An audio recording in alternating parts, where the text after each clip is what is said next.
Hi నమస్తే, welcome to 9+ news. ఇప్పుడు మనం బ్రేకింగ్ న్యూస్ చూస్తున్నాం. జగిత్యాలలో రైతుల పక్షాల ప్రశ్నించినటువంటి ఆర్టీసీ బస్సు డ్రైవర్ అశోక్ని తొలగించారని వస్తున్న వార్తల్ని పూర్తిగా అవాస్తవము అని చెప్పి రవాణా శాఖ మంత్రి పొన్నం ప్రభాకర్ వివరణ ఇచ్చారు. అతను అసలు ఆర్టీసీ కిరాయి బస్సు డ్రైవరు, ఆర్టీసీ ఉద్యోగి కాదు అని చెప్పేసి ఆయన అయితే క్లారిటీ ఇచ్చారు. అయినా అతన్ని ఉద్యోగం నుంచి తొలగించవద్దని చెప్పి కూడా మేము బస్సు యాజమాన్యానికి సూచించామని చెప్పారు. అశోక్ రైతుల పక్షాన మాట్లాడడానికి కూడా స్వాగతిస్తున్నామని చెప్పి ధాన్యం కొనుగోలు కేంద్రాలలో కేంద్ర ప్రభుత్వం కొనుగోలు చేయడంలో కేంద్ర ప్రభుత్వం నిర్లక్ష్యం వహిస్తుంది. అయినా సరే కొనుగోళ్లు సాఫీగా జరిగేలాగా రాష్ట్ర ప్రభుత్వం అన్ని చర్యలు తీసుకుంటుందని చెప్పేసి పొన్నం అయితే వివరణ అయితే ఇచ్చారు. ఈ విషయాన్ని ప్రతిపక్షాలు రాజకీయం చేయొద్దని చెప్పేసి సూచించారు. ఎందుకంటే హరీష్ రావు కూడా దీని మీద స్పందించారు. అసలు ఒక్కసారి ఆ డ్రైవర్ ఏమన్నారు అనేది ఒక్కసారి చూద్దాం మనం. ఒకసారి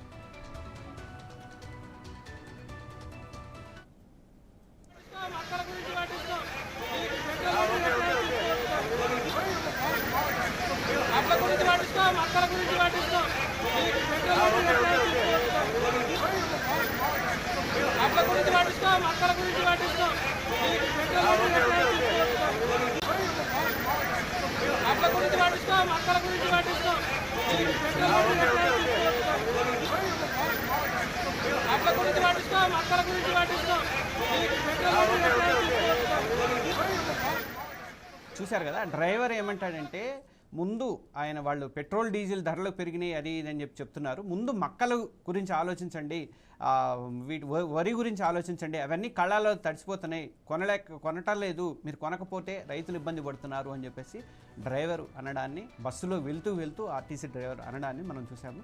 అయితే అసలు అతను తీసేశారని చెప్పేసి ఒక సర్క్యులేట్ అయిపోయింది. మొత్తం ఒక డాక్యుమెంట్ వచ్చి బయటకు వచ్చేసింది, అది జీవో లాంటిది. అది ఇది ఎందుకు వచ్చింది అట్లా అంటే ఆయన అనడం అంటే ఎవరైనా స్వేచ్ఛగా మాట్లాడవచ్చు కదా, ముందు రైతుల గురించి ఆలోచించాలి కానీ తర్వాత ఈ పెట్రోలు 3 రూపాయలు 5 రూపాయలు పెరుగుతాయి దాని గురించి కాదు అన్న ఉద్దేశంలో ఆయన మాట్లాడితే ఆ మాత్రం భావ ప్రకటన స్వేచ్ఛ ఉండదా అని చెప్పేసి బాగా సోషల్ మీడియాలో అయితే పెద్ద ఎత్తున దుమారం చెలరేగింది. అటు ప్రతిపక్షాలు కూడా దీన్ని అవకాశంగా తీసుకున్నాయి.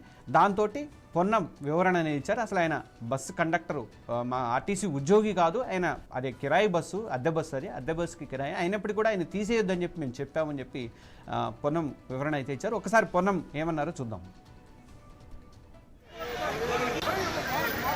రైతులకు సంబంధించిన ధాన్యం గురించి అడిగినారని ఆ డ్రైవర్ తొలగించినాము అని చెప్పే మాట అవాస్తవము. అతను ఆర్టీసీ నేరుగా ఉద్యోగి కాదు, హైర్ బస్సుకు సంబంధించిన ఉద్యోగి. అయినప్పటికీ ఆ బస్సు యజమానికి చెప్పడం జరిగింది అతని ఉద్యోగం నుంచి తొలగించేటువంటి ప్రయత్నం చేయవద్దని. దీనిపైనే రాజకీయం చేసే ప్రయత్నం చేస్తూ ఉన్నారు. ఆ అశోక్ ఎవరైతే మాట్లాడినారో ధాన్యంకు సంబంధించి రైతుల పక్షాన మేము తప్పకుండా పాజిటివ్ క్రిటిసిజాన్ని ఫేస్ చేయడానికి రెడీగా ఉన్నాం. మేము ఆ యొక్క పాడి ప్రొక్యూర్మెంట్ మీద ప్రభుత్వం మొత్తం యంత్రాంగం అంతా పనిచేస్తూ ఉంది. అనుకోనంత పంట రావడం వల్ల కొనుగోలు కేంద్రాలు పెంచి ధాన్యం కొనుగోలు చేసే ప్రయత్నం చేస్తున్నాం. లారీలు ఇతరత్ర అనేక రకాల అంశాలతో ముడిపడి ఉన్నటువంటి ఈ పరిస్థితి, గోడౌన్లు, కేంద్ర ప్రభుత్వం సరి అయినటువంటి సహకారం లేని కారణంగా ఇటువంటి అంశాలు జరుగుతున్నప్పటికీ ధాన్యం కొనుగోలు ప్రక్రియ క్రియాశీలకంగా చేస్తూ ఉన్నాం. ఆ సందర్భంగా ఆ అశోక్ అనే వ్యక్తి డ్రైవర్, ప్రైవేట్ హైర్ బస్సుకు సంబంధించిన వ్యక్తి మాట్లాడితే దాన్ని స్వాగతించడం తప్ప ఎక్కడ మేము సంస్థ పట్ల ఎవరు కూడా మా యాజమాన్యం అటువంటి చర్య తీసుకోమని అతను చెప్పలేదు. నేను ఇప్పుడే ఆర్టీసీ మేనేజింగ్ డైరెక్టర్ గారితో మిగతా ఆ ప్రైవేట్ బస్సుకు సంబంధించిన యాజమాన్యాన్ని కూడా చెప్పడం జరిగింది. అతను ఉద్యోగం నుంచి తొలగించే ప్రశ్న లేదు, ఇటువంటి తప్పుడు ప్రచారం చేయొద్దని కోరుతా ఉన్నాం. ఆ అశోక్ కంటిన్యూగా ఉద్యోగం చేసుకునేటువంటి అవకాశం హైర్ బస్సులో ఉంటుంది. అది ఇచ్చినటువంటి వివరణ. అతను కిరాయి బస్సుకి సంబంధించిన వాళ్ళే కానీ ఆర్టీసీ సొంత ఉద్యోగి కాదు అని చెప్పారు.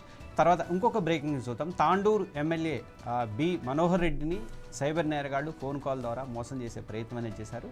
ప్రభుత్వ ప్రధాన కార్యదర్శిగా పరిచయం చేసుకున్నటువంటి ఒక వ్యక్తి ఆర్థిక శాఖ ఆఫీస్ నుంచి ఫోన్ చేస్తున్నా, మాట్లాడుతున్నా అంటూ నా పేరు దిలీప్ కుమార్ అని చెప్పేసి ఆయన చెప్పుకున్నాడు. ఆ అనుమానం వచ్చినటువంటి ఎమ్మెల్యే అప్రమత్తమై వికారాబాద్ సైబర్ క్రైమ్ పోలీసులకి కంప్లైంట్ చేశాడు.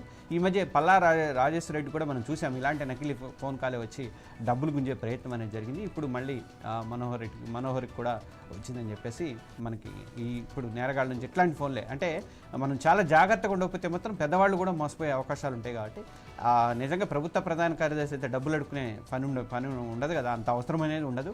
ఆర్థిక ఆఫీస్ నుంచి వచ్చానని చెప్పేసి మాట్లాడుతున్నా అని చెప్పేసి చెప్పుకోవడం అనేది అదొక విచిత్రంగా అయినటువంటి ఫోను. అట్లాంటి వాటికి ఎవరు కూడా స్పందించొద్దు. పెద్ద పెద్ద వాళ్ళకే వస్తున్నాయి.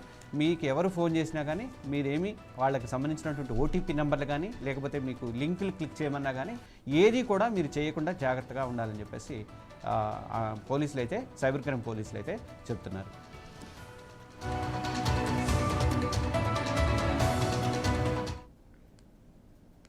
ఇక పొద్దుటూరులో టీడీపీ మాజీ incharge Praveen Kumar Reddy and MLA Varadarajulu వీళ్ళిద్దరి రెడ్డి వర్గాల మధ్య రాళ్లు రూపుకున్న సంఘటన ఒకటి జరిగింది. ప్రవీణ్ ఫిర్యాదు మేరకు ఎస్ఎస్ మాల్ని తనిఖీ చేసేందుకు జిల్లా అగ్నిమాపక అధికారులు వచ్చారు. వాళ్ళ వెంట ప్రవీణ్ రావడం మీద ఎమ్మెల్యే వరద వర్గీయులు అభ్యంతరం వ్యక్తం చేశారు. రెండు వర్గాల మధ్య వాగ్వాదం పెరిగింది. దాంతో రాళ్ల దాడికి దిగారు. ప్రవీణ్ ఇంటి మీద దాడికి వరద అనుచరులు ప్రయత్నం అయితే చేశారు. దాంతో పోలీసులు లాఠీ చార్జ్ చేసి వాళ్ళందరినీ కూడా చెదరగొట్టాల్సినటువంటి అవసరం అయితే వచ్చింది. ఎస్ఎస్ మాలు ప్రవీణ్ ఇంటి దగ్గర కూడా భారీ పోలీస్ బందోబస్తు ఏర్పాటు చేశారు. దానికి సంబంధించిన విజువల్స్ మనం ఇక్కడ చూస్తున్నాం.